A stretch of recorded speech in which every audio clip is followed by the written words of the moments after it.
Muy bien. Em, de acuerdo a las clasificaciones que vamos a estar manejando más adelante, podemos establecer una muy importante, ¿sí? Déjenme quito esto. Ahí está. Y es la clasificación que vamos a estar manejando en mi materia. Y nos referimos a la clasificación de medicamentos de patente, genéricos, OTC y los extintos medicamentos similares. ¿Qué es un medicamento de patente? Un medicamento de patente, como su nombre lo dice, es un medicamento que tiene un permiso especial, ¿no? Tiene un permiso especial expedido por la Secretaría de Salud, donde le permite a estos medicamentos de patente poder, eh, poder vender su medicamento. Los medicamentos de patente generalmente son medicamentos novedosos, medicamentos que han estado por muchos años en investigación, en los cuales se pudo invertir mucho dinero para poder crearlos, poder estudiarlos, poder investigarlos y poder sacarlos al mercado. Los medicamentos de patente en México, la Secretaría de Salud les exige dos pruebas muy importantes. Una es las pruebas farmacopeicas y las otras pruebas farmacotécnicas. ¿Qué son estas pruebas farmacopeicas y farmacotécnicas? Bueno, en el caso de las pruebas farmacopeicas, son aquellas pruebas que le exige la Secretaría de Salud al medicamento novedoso, ¿sí? Que diga o donde se comprueba que ese medicamento tiene un efecto terapéutico, preventivo, rehabilitatorio para la enfermedad para la que fue diseñada. Dentro de las pruebas farmacopeicas se pueden encontrar los ensayos, eh, los ensayos que se necesitan para que este medicamento tenga un efecto ya sea en organismos, en animales o en humanos. Dentro de las pruebas farmacopeicas se encuentran las pruebas preclínicas o las pruebas clínicas o los ensayos clínicos, en donde se encuentran, pues obviamente, la fase 1, la fase 2, la fase 3, la fase 4, en donde podemos encontrar, pues obviamente, primeramente el diseño del medicamento, las pruebas de estas en animales, las pruebas en humanos y por último, en la cuarta etapa, la farmacovigilancia. Las pruebas farmacopeicas son necesarias para que un medicamento se pueda vender en el mercado. Y las pruebas farmacotécnicas son aquellas pruebas que se le aplican al medicamento y que a la Secretaría de Salud les confirma que una tableta contiene la misma concentración de medicamento que otra tableta dentro de un blister, dentro de un lote, dentro de una caja, ¿sí? Las pruebas farmacotécnicas se podrían decir que son pruebas de diseño, de contenido, de concentración del medicamento, o sea, las pruebas físicas, y las farmacopeicas, las pruebas de efecto. ¿Sí? Esas dos pruebas, pues conllevan muchos años el hacerlas, conllevan mucho dinero, mucha investigación, y es por ello que la Secretaría de Salud les da esta patente, este permiso especial a esta empresa farmacéutica que invirtió tanto dinero por tanto tiempo y con ello pues les da un tiempo para venderlos, es decir, que solamente esa empresa venda ese medicamento. Cuando se vence la patente, empresas más pequeñas del mismo ramo farmacéutico pueden copiar la fórmula de ese medicamento y no con esto son catalogadas como piratas, ni copias baratas, ni nada de eso. Simplemente son, son medicamentos, en el caso de patente, que ya perdieron la patente y que ahora otras empresas de menor calibre pueden generar medicamentos idénticos a los originales y con el mismo efecto. Obviamente el precio disminuye un poco. Hay algunas diferencias en algunos excipientes como saborizantes, colorantes, entre otras cosas, que pueden hacer la diferencia en cuanto a la forma física. Sin embargo, el efecto debe de ser el mismo. Por lo tanto, la Secretaría de Salud a las empresas de genéricos les pide también el tener pruebas farmacopeicas y pruebas farmacotécnicas. Pruebas farmacopeicas y pruebas farmacotécnicas. Pero no solamente eso, también a estas empresas de genéricos les pide una prueba extra, ¿no? Que son los estudios de bioequivalencia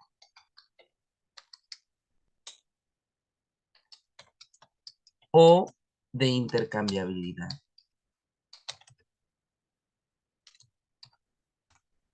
Estas pruebas de bioequivalencia o intercambiabilidad son necesarias para que a la Secretaría de Salud le confirmen que los medicamentos genéricos tienen el mismo efecto, la misma función, la misma concentración que un medicamento de patente y por lo tanto, pues son medicamentos casi idénticos. Es por eso que probablemente estos medicamentos son un poco más baratos porque pues quieren entrar también a la competencia en las ventas, pero sobre todo porque probablemente algunos de los excipientes que utilicen pues son más baratos que los que utiliza el medicamento de patente. No quiere decir que el efecto sea diferente, quiere decir que estos medicamentos pues probablemente utilizan excipientes un poco más baratos o, o igual pues la sustancia o principio activo que utilizan, pues ya no es tan caro como para hacer medicamentos en el caso de la patente. Hay otro grupo de medicamentos como son los medicamentos de OTC, es decir, aquellos medicamentos que se venden de venta libre, que son de venta libre y que no necesitan receta. Son aquellos medicamentos que se encuentran en el mostrador y que nosotros como consumidores podemos llegar y podemos utilizarlos como una aspirina, como por ejemplo un Tempra, como por ejemplo un Saldivas Picot, Alka-Seltzer, etc., etc. Son esos medicamentos que están catalogados como OTC por sus siglas en inglés y que son medicamentos de venta libre. Hasta aquí, probablemente los OTC algún tiempo fueron medicamentos de patente y también los OTC pues necesitaban estas pruebas farmacopeicas y farmacotécnicas. Sin embargo, con el paso del tiempo, pues obviamente las patentes probablemente se vencieron más rápido porque la Secretaría de Salud da patentes dependiendo de la inversión y dependiendo de otros procesos y permisos que ellos mismos establecen. Pero en el caso de OTC, pues probablemente esos medicamentos alguna vez fueron medicamentos de patente. Hay otro grupo que ya no está catalogado como, como un grupo especial de medicamentos y son los llamados medicamentos similares, no los que vende la farmacia similares, aunque como dato puedo decir, me atrevo a decir que esta empresa, Fundación BES, fueron los que introdujeron grandes cantidades de medicamentos similares a Centroamérica, o sea, México y Sudamérica. ¿Qué es un medicamento similar? Actualmente un medicamento similar está catalogado como medicamento apócrifo, prohibido y que no se debe de vender. Por lo tanto, estos medicamentos ya no existen, ni esa definición, o mejor dicho, ese concepto o esa clasificación de medicamentos similares se utiliza actualmente. Es por ello que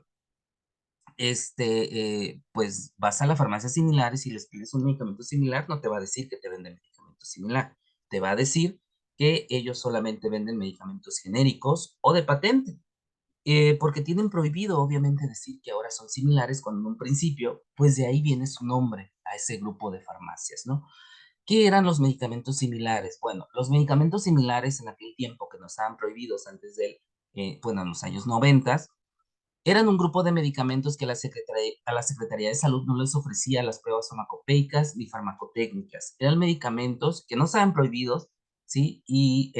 Pero pues tampoco las empresas estaban muy publicadas, no, no eran empresas muy públicas. Y por lo tanto, esos medicamentos no ofrecían estas pruebas y por lo tanto la seguridad de que el medicamento tuviera la concentración que te decía o que en realidad el efecto fuera similar a un medicamento de patente, porque había como una frase, ¿no? Que teníamos las personas que vendíamos medicamentos en aquellos tiempos, que decíamos, un medicamento similar es lo mismo que un medicamento de patente o genérico, pero es más barato, ¿sí? Es decir, si el de patente costaba 100 pesos, el genérico 75 y el similar costaba 10 pesos. Entonces el precio era tan bajo que pues ahorita para mi lógica me sería imposible creer que un medicamento similar funcionara igual que uno de patente. En aquellos tiempos, pues obviamente las personas eh, utilizaban muchos de esos medicamentos porque eran muy baratos pues obviamente la seguridad de que estos medicamentos ejercieran un efecto, nosotros los veíamos en los clientes, había veces que los clientes decían, ya no me vendas un medicamento similar, véndeme el de patente mejor porque no me hace o porque me hace sentir mal, ¿sí? Entonces, para poder saber si en realidad un medicamento similar te ejercía efecto terapéutico o no, pues era muy difícil y conllevaba el riesgo de que probablemente la persona se pudiera enfermar o intoxicar. Actualmente, los medicamentos similares, como les dije, ya no existen y solamente tenemos clasificación patente, genérico y OTC. Haciendo un paréntesis, en el caso de los genéricos antes se llamaban genéricos intercambiables y tenían el logo GI. Después de la aplicación de la norma, del 2012 para acá aproximadamente, el logo GI desapareció y ahora los medicamentos genéricos solamente pues traen el nombre genérico en su, en su etiqueta. Por lo tanto, muchas veces medicamentos similares que hasta la fecha todavía se siguen vendiendo porque yo los he visto, son catalogados como medicamentos genéricos y muchas veces esos medicamentos genéricos pues no generan el efecto terapéutico. Frente al riesgo que existe de que me vendan un medicamento similar como genérico, pues es muy alto, porque muchas empresas muchos establecimientos de medicamentos compran medicamentos similares y los quieren vender como medicamentos genéricos. Obviamente este problema existe por todas esas lagunas que hay en las normatividades que están rigiéndonos actualmente. Obviamente esperemos si en algún futuro estos permisos pues sean más, estas normas sean un poquito más estrictas. Y por lo tanto, pues ya nada más estemos manejando genéricos que en realidad sean genéricos. Bien, esta clasificación de medicamentos de patente, genéricos, OTC, las vamos a estar, y similares, las vamos a estar manejando como clasificación general de medicamentos. ¿Es la única? No, existen otros tipos de clasificaciones de acuerdo a, de acuerdo a los tipos de función o formas que tenga el medicamento. Voy a compartir la presentación para seguir con nuestra diapositiva, ¿no? Con nuestro video. Bien, entonces, pueden existir muchas clasificaciones, muchísimas de medicamentos, ¿sí? Como la que acabamos de ver, pero es muy importante tener en cuenta el por qué se clasifican de acuerdo a qué características, ¿sí? Vemos aquí en la presentación, sí, o a los que me escuchan, estamos viendo una presentación donde vemos dos medicamentos, un medicamento de patente y un medicamento genérico.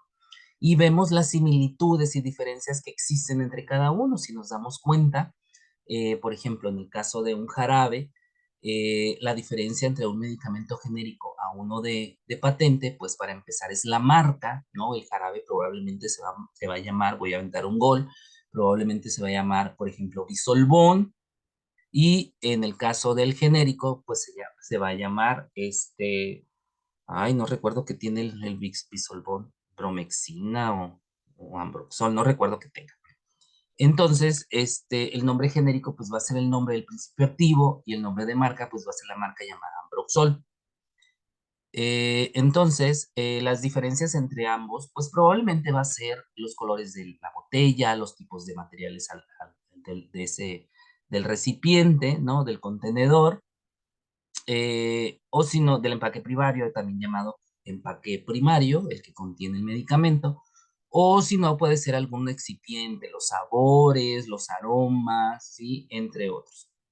En el caso de las cápsulas que vemos también aquí en la imagen, los que están escuchando, estamos observando dos cajas, una de un medicamento muy conocido que se llama Moxil, que contiene amoxicilina en presentación de 500 miligramos, y su homólogo, un medicamento genérico que se llama amoxicilina, o sea, utiliza su nombre del fármaco principio activo como nombre de marca y contiene la misma concentración, la misma cantidad de cápsulas. Obviamente aquí la diferencia es el laboratorio que lo procesa y probablemente algún excipiente, tal vez el amoxil es de color azul y a lo mejor la cápsula de amoxicilina de laboratorio genérico es blanca o de otro color.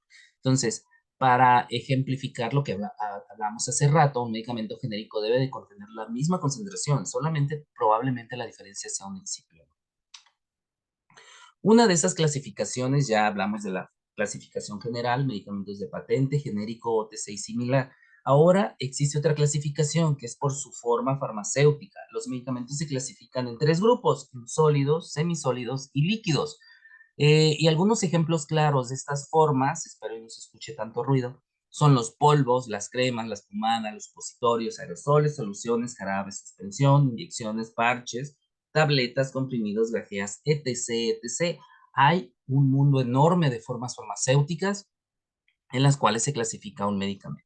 Otra clasificación es por su vía de administración, o sea, por qué vía nos vamos a introducir ese medicamento. Y existen muchas vías de administración. Algunos ejemplos: orales, sublinguales, rectales, dérmicos, oftálmicos, óticos, parenterales, intravenosos, subcutáneos, etc., etc. Entonces, ya hablamos de la clasificación general: medicamentos de patente, genéricos, OTC y similares. Ya hablamos de la clasificación por su forma farmacéutica: sólidos, semisólidos y líquidos. Y ya hablamos de la clasificación por su vía de administración: enterales o parenterales.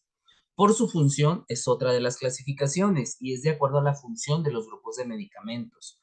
Hay un grupo de medicamentos que son anestésicos, antiácidos, antivirales, carminativos, diaforéticos, antiespasmódicos, antibióticos, etc., etc.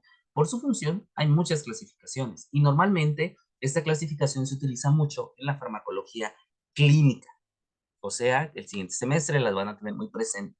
Hay otras clasificaciones: aquellos medicamentos de venta libre, aquellos que se venden con receta, o la clasificación de acuerdo a la IUPAC, este organismo que clasifica las sustancias químicas, o como los clasifica la Secretaría de Salud en los grupos de medicamento, por el grupo 1, 2 y 3, que son medicamentos controlados; y el grupo 4, medicamentos que se venden con receta; medicamentos del grupo 5, medicamentos que no necesitan receta; y del grupo 6, medicamentos que generalmente son medicamentos cosméticos, aquellos que son para manchas, para granos, para ronchas, etc., etc. Bien, ya después de haber visto esta clasificación de medicamentos, vamos a entrar ahora a lo que es, para terminar con nuestra presentación de introducción, vamos a hablar un poco sobre la receta médica. En la Ley General de Salud, en un apartado dentro de la Ley General de Salud que se llama Reglamentos de Insumos para la Salud, en sus artículos 28, 29, 30 y 31, vamos a encontrar unas características que debe de tener una persona que va a recetar, cómo debe de recetar y qué formato debe de utilizar. En el artículo 28, que nos habla prácticamente de quiénes son los que pueden recetar, dice: la receta médica es el documento que contiene, entre otros elementos, la prescripción de uno o varios medicamentos y podrá ser emitida por médicos, homeópatas, cirujanos dentistas, médicos veterinarios en el área de su competencia, o sea, que los médicos para las personas, homeópatas, medicamentos homeopáticos, cirujanos dentistas, recetan medicamentos para cabeza y cuello, los médicos veterinarios para animales, pasantes de servicio social de cualquiera de las carreras anteriores, enfermeras y parteras. Estos últimos, dice los profesionales a que se refiere el presente artículo, deberán contar con cédula profesional expedida por las autoridades educativas competentes. Obviamente, los pasantes y las parteras no van a tener cédula, ¿sí? Pero aún así, dice, los pasantes, enfermeras y parteras podrán prescribir ajustándose a las especificaciones que determine la Secretaría. Esas especificaciones va a depender muchísimo del sitio donde se encuentren dando su servicio. Es decir, si no hay un médico adscrito o un médico en ese lugar donde se encuentren pasantes, enfermeras o parteras, la Secretaría de Salud les va a apoyar con un código especial para que estas personas, estos profesionales, puedan recetar. Hablamos de enfermeras como profesionales, hablamos de pasantes y parteras como personas que pueden recetar en lugares donde no exista o no haya médicos. Esas son las especificaciones de la Secretaría. Normalmente pueden recetar medicamentos del cuadro básico de medicamentos. El artículo 29 nos habla de aquellas características o requisitos que debe de tener impresa la receta para ser considerada una receta médica. La receta médica deberá contener impreso el nombre y el domicilio completos y el número de cédula profesional de quien prescribe, así como llevar la fecha y la firma autógrafa del emisor. O sea, estos datos son obligatorios en la receta médica y obviamente la firma autógrafa, es decir, la firma hecha a mano del emisor, del médico, debe de estar presente a la hora de prescribir un medicamento. No se aceptan en muchas farmacias solo el sello del médico o firmas electrónicas, sino que estas recetas deben de estar firmadas con puño y letra del médico. El artículo 30 nos habla de cuáles son aquellos requisitos o datos que debe de llevar la receta a la hora de recetar un medicamento. Dice, el emisor de la receta al prescribir indicará la dosis, presentación, vía de administración, frecuencia y tiempo de duración del tratamiento. Esos datos son obligatorios que el médico proporcione al paciente de acuerdo al tratamiento médico que les está brindando. Es muy importante que estos datos que se exigen en estos artículos, el médico los muestre a la hora de hacer una receta médica. Y por último, el artículo 31, que no está aquí en la presentación, pero que lo quiero mencionar, nos habla sobre la obligación que tiene el médico de escribir el nombre genérico del medicamento a la hora de prescribir un medicamento. Esto es para ayudar al paciente a poder encontrar una opción diferente a un medicamento de patente. Ya sé, existen médicos que muchas veces recomiendan para no caer en el error si es genérico similar el medicamento que el paciente vaya a consumir y no lleve a cabo la adherencia al tratamiento farmacológico, les exigen o les piden que mejor compren el medicamento de patente. Es más caro, pero es mucho más seguro que el paciente pues siga el tratamiento farmacológico y no se vea afectado por algún medicamento pirata o algún medicamento similar, ¿no? Que de por sí la mayoría de los medicamentos pueden tener pues esa desventaja de que existan medicamentos pirateados, incluso los de patente. Entonces, estos 4 artículos no son los únicos, hay muchos más, muy importantes para el médico, para el odontólogo, para el enfermero, pero son artículos que quería mencionar en nuestra presentación, en nuestro audio, para que los tengas presente y que entiendas que aunque no abordemos las normas oficiales mexicanas mencionadas, que son la 220, 072 y 059, debes de estar atento a la información que ahí viene, ¿sí? En el área de la salud existe una normatividad enorme, grandísima, hay muchas normas que el médico debe de tener presente para los diferentes tipos de procedimientos o que ayuden obviamente al médico a poder llevar a cabo algún procedimiento. Es muy importante mencionar las normas oficiales mexicanas en todas las disciplinas y con ello, pues tener información sobre eso. En el caso de mi materia, para poder ver introducción en el área de la salud, no solamente el profe, o sea, yo utilizo información de los libros, también debemos de utilizar información como estudiantes que somos de artículos científicos para actualizarnos. Las materias no están establecidas con base en un solo libro, en una sola fuente bibliográfica. Hay que utilizar y hay que investigar todo lo que la universidad nos proporciona. No solamente los libros que la materia a ti te exige ver, sino también aquella bibliografía accesoria o aquellos medios o fuentes de comunicación, perdón, bibliográficas que tenemos, como son la biblioteca virtual de UABC, la biblioteca que tenemos, la biblioteca física en nuestra unidad académica, así como demás fuentes de información, por lo que les pido de favor que para poder documentarnos, no solamente se basen en los libros de la materia. Hay que utilizar toda la información que hemos visto en materias anteriores a nuestro semestre, así como también aquellas fuentes de información que están catalogadas como fuentes académicas en Internet, en nuestra red, y pues obviamente utilizarlas para nuestro provecho en nuestra materia. Con esto, yo termino esta serie de audios para dar paso a, ahora sí, los principios básicos de la farmacología que corresponden a farmacocinética y farmacodinámica, que a continuación vamos a ver en las demás clases. Les agradezco mucho su interés sobre estos audios o estos videos y nos vemos en las aulas. Que estén muy bien.